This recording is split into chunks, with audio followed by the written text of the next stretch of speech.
What's going on, everyone? Tana here, and today this is just going to be one of those random videos. I have kind of one primary thing that I want to talk about, maybe another secondary topic, but let's just go ahead and get into it. The main thing that I want to talk about today are just kind of internet businesses in general. And the main thing that I kind of want to talk about is, like, the internet is still very much the Wild West, right? Like, you can still kind of come out of left field and hit a home run. You can still do that. Anybody can do that as long as you know what you're doing. It's possible to achieve success on the online. However, when I look at people starting online businesses, I frequent a lot of like entrepreneurship forums and communities just to see kind of what people are talking about. And one of the things that I think is important to note, it's a rule that I kind of live by, and I think it's a rule that everybody could benefit by living from, is that ultimately, if you see everybody talking about one thing, it's probably not a great idea to get into that one thing, because it's likely the market's already saturated. Let's take an example before I get too into detail about it. The primary thing that I'm thinking of right now is like drop shipping. So many people are talking about drop shipping. If you don't know what it is, go ahead and look it up. There's tons of communities talking about it right now. It's been around for a while, but it's growing, and it's basically the practice of you start a storefront to sell products from like a manufacturer that you're not necessarily associated with. You're not associated with the manufacturing, at least. And then what happens when people place orders through your storefront, your online storefront, you send those orders direct to the manufacturer, and then the manufacturer sends it direct to the customer, meaning that you don't even touch the inventory. You just take the orders in and then pass it on. And there's a lot of practicality to that. There's a lot of room to make money in that field. But when I go to these online forums and I see like 90% of people talking about their dropshipping storefronts and like optimizing social media for dropshipping and all this stuff and targeting niche markets, all I can think of is that even though I know what I'm doing, even though I maybe have some money to invest in the promotion and stuff, there's somebody that's already doing it. They've been doing it longer than I have. There's somebody with more money that can out-promote me. They can shout louder, doing Instagram promotions and Facebook promotions.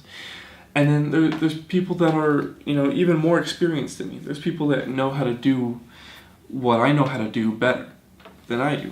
And so, like, it can be very appealing when you go to these communities and see, like, oh, like, look how easy it is. You just go to, like, Shopify, and you set up a store, and it's super easy. You can make it look good. Just take a few pictures, find the manufacturer, pick a niche market, and then these people are making six figures plus. And there's plenty of people out there doing that, and you can too.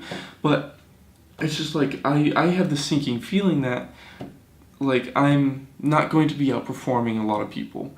It's unlikely that I'm just going to stumble upon some niche that maybe nobody's found. It's not impossible. It can happen. It can happen to anyone. But I guess the primary thing that I'm thinking of is efficiency. Is my time best efficient if I want to start an internet business?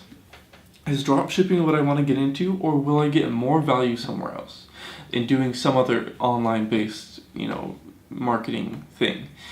And so that's kind of this kind of leads into my next topic of, kind of like where the value of the internet can be channeled, right?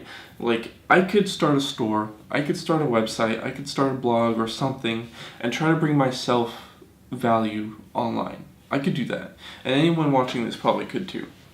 But the thing that one of the reasons I'm kind of starting my social media manager business is that I think there's more value to be had and much more scalable value by providing my knowledge and expertise to someone else. Someone else trying to run a business that maybe doesn't have the expertise and knowledge that I do. And the main thing is there's so many people out there running businesses that know that they should be using social media. I've talked to several people recently who run businesses, and they all, when I bring up social media, they're always kind of like, oh yeah, I have it, and I know I should be doing more, but I'm not. And then I'll go into this half-hour rant about how much value they can get from social media, and it gets them super pumped up to go do it. And it's funny, I had a chat with a friend the other day who she said the exact same thing. She went and said, yeah, I have, my Instagram accounts and my Facebook pages, but I haven't really posted in a while. And we had like this half hour, 45 minute, it might have been even longer, it might have been like an hour and a half. We had this long discussion about the value of social media, and I gave all these tips and things that she could do to increase the value she's getting from it. And it got her super pumped up, and like the next day I saw like posts on everything that she was doing. And so I was like, yeah, like go do it. But the reason that I'm starting the business I am is I can provide that value to so many other people. She's a friend, so I didn't charge her for that. But that's the kind of thing that I would probably charge other people to do, right? Like I would go to a business owner who knows they should be doing social media, or at least be more aggressive on social media, but they're not because they don't know how, or they're just not inspired or passionate about it. And I go into them and I convince them that I can do that. If I can provide that value to them, that maybe I've already provided to other clients, or I can get them pumped up and excited about it, then I can provide that value. And the thing is, I feel like that's more scalable than starting a storefront, right? Like maybe there's a limit to the storefront. I know there's not. There's really no limit to the internet. You could start one online business that would be making hundreds of millions of dollars, right? You could be the next Facebook or something. That's not a great example, I know, but right, there's no limit. But I feel like there's fewer obstacles in the way of what I'm trying to do, rather than just start my own businesses. If I have 10 different businesses, 10 different storefronts, that can be a big hassle to try and run. Maybe you hire people, maybe you do this or that, and that's great, but I don't know, like I think I can get people excited about going on and doing it for themselves. And I think I can gain a lot of value for myself by providing value to them, right? I forget who said it might have been Zig Ziglar or something, but someone said, you can get everything you want in life as long as you help enough people get what they want in life, right? That's a great mantra for selling, any kind of selling. And that's kind of where my approach for this kind of stuff is going. Like, right, I'm going to try and provide this value to others, and I think I'll get, exponential value over time from that. I think I'll get huge returns. Whereas somebody, who starts a store, maybe they're making 6 figures or something, but it's probably going to stay there and not really increase. Maybe it will. People that start online businesses tend to be pretty dynamic and know what they're doing, especially if they start a successful one. So it's not always the case, but you kind of get what I'm saying? Like, I feel like if I had to choose right now between starting my own store online and trying to help other people who have online businesses create value, like, I'm more confident going to help other people rather than try and build it myself. And maybe you watching are the opposite. Maybe you have completely different feelings, but if not, I'd love to have a conversation about it. Make sure to leave comments or something. Hit me up wherever to let me know.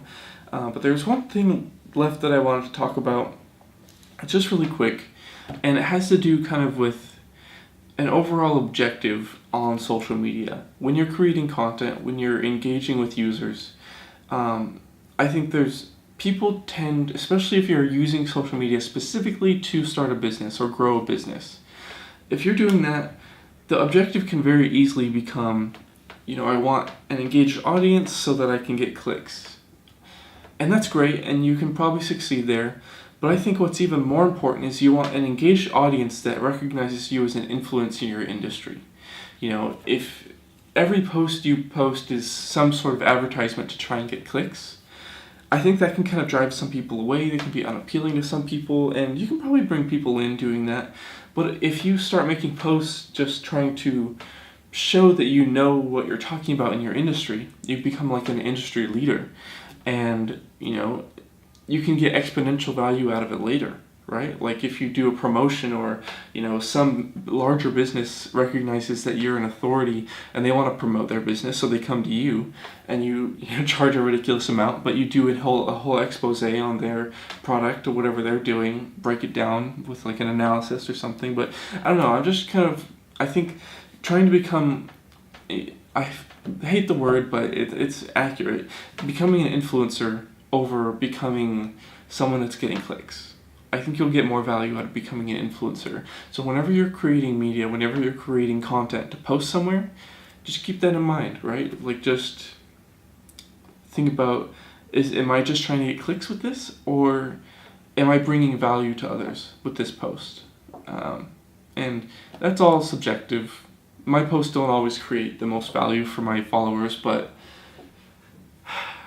I don't know. I hope that's what these videos do. That's definitely what these videos, the intention of these videos. I'm definitely trying to bring everyone that watches this as much value as I possibly can. And maybe you know more about what I'm talking about than I do, but I don't know, here I am talking about it, so whatever. But I appreciate you coming and watching. Make sure to leave a subscription if you want to, and leave a like, something like that. Hit me up on Instagram, hit me up on Twitter, hit me up on whatever. Links will be below. Thanks for watching. I'll catch you next time. Peace.